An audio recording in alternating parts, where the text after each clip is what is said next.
Welcome to our channel APS study material. आज हम history का लेसन प्लान 17 डिस्कस करेंगे और हमारा टॉपिक है भारत में कंपनी राज्य का विस्तार। तो सबसे पहले हम लेफ्ट हैंड साइड में दिनांक डालते हैं, फिर विषय आएगा, फिर प्रकरण, जो भी हमारा टॉपिक है वो अंडरलाइन होगा, फिर राइट हैंड साइड में कक्षा, चक्र और अवधि। उसके बाद आ जाता है हमारा सामान्य उद्देश्य। सामान्य उद्देश्य सभी लेसन प्लान में सेम रहेगा और ये कॉलेज की साइड से प्रोवाइड होता है। इसके बाद आएगा नेक्स्ट हमारा विशिष्ट उद्देश्य। विशेष उद्देश्य में ज्ञानात्मक उद्देश्य में हम ध्यान देंगे, हमने लिखा है छात्रों को यह ज्ञान प्राप्त होगा कि किस प्रकार भारत में कंपनी राज्य का विस्तार ने समाज का दृष्टिकोण बदला। तो जो भी हमारा टॉपिक होगा वो चेंज होता जाएगा, बाकी सारी चीज़ें हमारी सिमिलर ही रहती हैं। इसके बाद आएगा नेक्स्ट बोधात्मक उद्देश्य। इसमें भी हमारा टॉपिक चेंज होगा और बोधात्मक उद्देश्य सेम ही रहेगा। फिर अनुप्रयोगात्मक उद्देश्य, उसके बाद नेक्स्ट सहायक सामग्री। सहायक सामग्री में जो भी चीज़ें टीचिंग के टाइम पे हम यूज़ करते हैं उनको लिखेंगे। उसके बाद आएगा हमारा नेक्स्ट पूर्व ज्ञान। पूर्व ज्ञान में ये लिखेंगे कि जो भी हमारा टॉपिक है छात्र उसके बारे में पूर्व ज्ञान रखते हैं या नहीं। इसके बाद नेक्स्ट हमारा आएगा इंट्रोडक्टरी क्वेश्चन, प्रस्तावना प्रश्न। ये हमारा मोस्ट इम्पॉर्टेंट होता है और हमारे टॉपिक से ही रिलेटेड होता है। जो हमारा क्वेश्चन होगा उसके आंसर से ही हमारा नेक्स्ट क्वेश्चन भी बनेगा। और थर्ड क्वेश्चन हमारा प्रॉब्लमेटिक होगा। किसी कॉलेज में 4 या 5 बनवाए जाते हैं तो उसके अकॉर्डिंग हम बनाते हैं। तो सबसे पहले हमने लिखा है भारत में यूरोप के कौन कौन से देश व्यापार करने आए थे। तो बच्चे उत्तर देंगे भारत में इंग्लैंड, हॉलैंड, फ्रांस आदि देश व्यापार करने आए थे। नेक्स्ट है इंग्लैंड की कौन सी कंपनी भारत में व्यापार करने आई थी। बच्चे उत्तर देंगे कि इंग्लैंड की British east India company Bharat में व्यापार करने आई थी।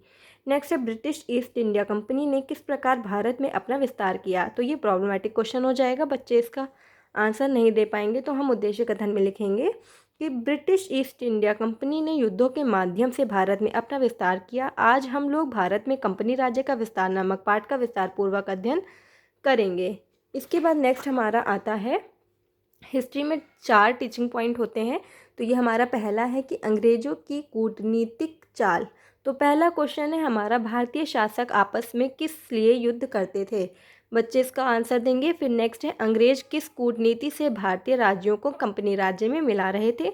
तो ये बच्चे अनक्लियर रिस्पॉन्स करेंगे तो हम स्पष्टीकरण कथन में लिखेंगे कि भारतीय शासक उत्तराधिकार और सीमा विस्तार के लिए आपस में युद्ध करते थे। यदि कोई राजा अंग्रेजों से मदद मांगने जाता था तो वह अपने सैनिकों को भेजकर उसकी मदद कर देते थे। उसके बदले वह राज्य का कुछ भाग व अन्य रियासतें लेते थे। अंग्रेजों ने विभिन्न नीतियों के अंतर्गत जैसे वेलिजली की सहायक संधि नीति, डलहौजी की विलय नीति, कुशासन का आरोप लगाकर राज्य हड़पना, युद्ध में पराजित करके शासकों से लाखों रुपए वार्षिक लेना व फूट डालो और राज करो जैसी कूटनीतियों के जरिए भारत के राज्यों को कंपनी राज्य में मिलाया। इसके बाद आ जाएगा हमारा नेक्स्ट पेज पे 4 इस तरीके से कॉलम बनेंगे। छात्र प्रतिक्रिया, शिक्षण विधि, सहायक सामग्री और शामपट कार्य।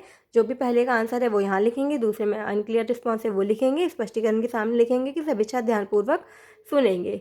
शिक्षण विधि में प्रश्नोत्तरी विधि और व्याख्यान विधि।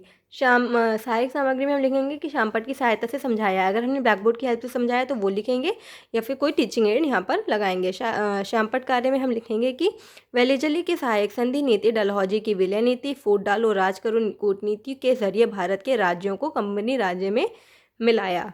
अब आ जाता है हमारा दूसरा टीचिंग पॉइंट। दूसरा टीचिंग पॉइंट है हमारा प्रथम आंग्ल मैसूर युद्ध 1767 से 1769 ईस्वी तक। तो पहला क्वेश्चन है हमारा राजा अपने को कमज़ोर समझने पर किससे सहायता मांगते थे। तो बच्चे आंसर करेंगे। इसके बाद है दूसरा प्रथम आंग्ल मैसूर युद्ध का क्या परिणाम निकला। तो ये अनक्लियर रिस्पॉन्स होगा, स्पष्टीकरण कथन में हम लिखेंगे हैदर अली की सत्ता का समुद्र तट तक विस्तार हो गया था जिससे अंग्रेज आशंकित थे। हैदर अली को आगे बढ़ने से रोकने के लिए अंग्रेजों ने हैदर अली को विरुद्ध निजाम, मराठों और कर्नाटक के नवाब का एक सम्मिलित मोर्चा बनाया। हैदर अली विचलित नहीं हुआ, उसने मराठों को धन देकर निजाम को प्रदेश का प्रलोभन देकर अपनी ओर मिला लिया। इसके पश्चात कर्नाटक पर आक्रमण कर दिया। 1.5 वर्ष तक युद्ध होता रहा। हैदर अली ने मद्रास को घेर लिया। 4 अप्रैल 1769 ईस्वी को हैदर अली तथा अंग्रेजों ने मध्य संधि हो गई। इस संधि के द्वारा जीते हुए प्रदेशों को एक दूसरे को लौटा दिया गया तथा विपत्ति में एक दूसरे की सहायता करने का वचन भी दिया गया। इसके बाद आएगा हमारा नेक्स्ट, जैसे हमने 4 कॉलम बनाए थे पहले वैसे ही 4 कॉलम बनाएंगे। पहले का आंसर लिखेंगे यहाँ पे, फिर दूसरे का अनक्लियर रिस्पॉन्स लिखेंगे और स्पष्टीकरण के सामने सभी छात्र ध्यानपूर्वक सुनेंगे ये लिखेंगे। विधि में प्रश्नोत्तरी विधि, व्याख्यान विधि। सहायक सामग्री में हमने यहाँ पे हैदर अली की पिक्चर लगाई है, तो इस तरीके से मिनिएचर तौर पे यहाँ पे हम लगा देते हैं। इसके बाद आएगा श्यामपट्ट कार्य। श्यामपट्ट कार्य में हमने लिखा है कि हैदर अली ने मराठों को धन देकर तथा निजाम को प्रदेश प्रलोभन देकर अपनी ओर मिला लिया। इसके बाद आता है नेक्स्ट हमारा थर्ड हमारा टीचिंग पॉइंट है द्वितीय आंग्ल मैसूर युद्ध 1780 से 1784 ईस्वी तक।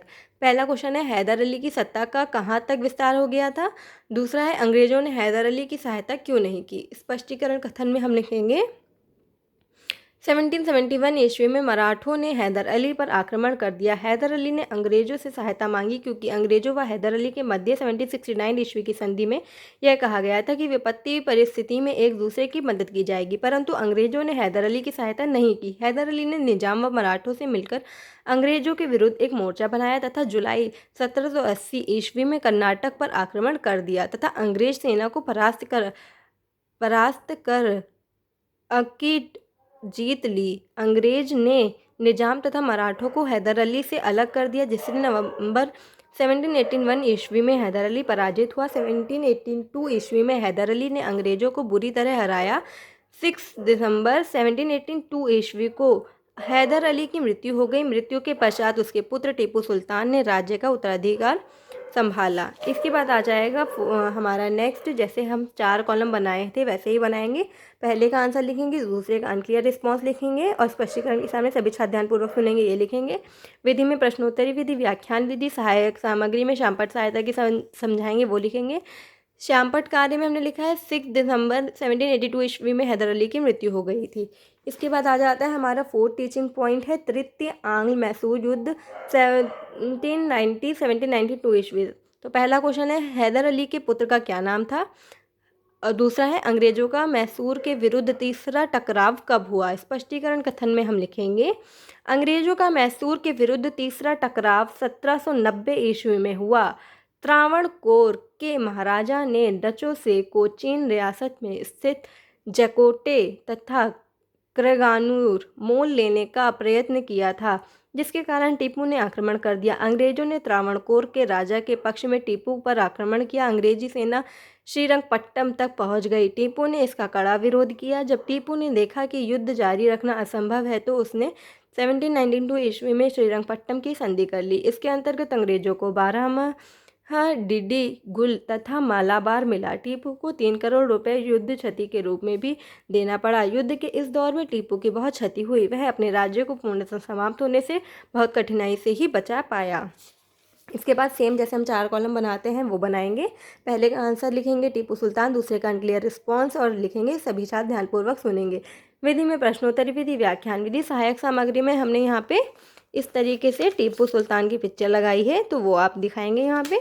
इसके बाद श्यामपट्ट कार्य में हमने लिखा है श्रीरंगपट्टम की संधि टीपू तथा अंग्रेजों के मध्य 1792 ईस्वी में हुई। इसके बाद आएगा हमारा नेक्स्ट बोधात्मक प्रश्न। बोधात्मक प्रश्न जो भी हमारे 4 टीचिंग पॉइंट थे उन्हीं से ही हम एक एक करके बनाते हैं। तो पहला है मदद के बदले अंग्रेज राजा से क्या लेते थे। दूसरा हैदर अली को आगे बढ़ने से रोकने के लिए अंग्रेजों ने क्या किया। थर्ड है मराठों ने हैदर अली पर आक्रमण कब किया था। फोर्थ है टीपू को कितना रुपया युद्ध क्षति के रूप में देना पड़ा। इसके बाद आता है हमारा श्यामपट्ट कार्य। श्यामपट्ट कार्य में सबसे पहले लेफ्ट हैंड लाइन में हम दिनांक विषय प्रकरण डालेंगे, टॉपिक को अंडरलाइन करेंगे, राइट में कक्षा चक्र अवधि डालेंगे और हमारे जो भी 4 आंसर थे उनको इस तरीके से यहाँ पे हम लिख देते हैं। इसके बाद आ जाता है हमारा नेक्स्ट पर्यवेक्षण। पर्यवेक्षण में हम लिखते हैं छात्र अध्यापिका छात्रों को श्यामपट्ट पर किए गए कार्य को अपनी उत्तर पुस्तिका में उतारने का निर्देश देते हुए निरीक्षण करेगी। पुनरावृत्ति प्रश्न। पुनरावृत्ति प्रश्न 2-3 तरीके के होते हैं हमारे, right wrong, fill in the blanks या मैच द फॉलोइंग्स। और जो भी हमने 4 टीचिंग पॉइंट पढ़ाए थे उन्हीं से ही हम एक एक भी पुनरावृत्ति प्रश्न बना लेते हैं। इसके बाद आता है नेक्स्ट हमारा गृह कार्य। गृह कार्य में है प्रथम आंग्ल मैसूर युद्ध किसके बीच हुआ, लिखकर याद करें।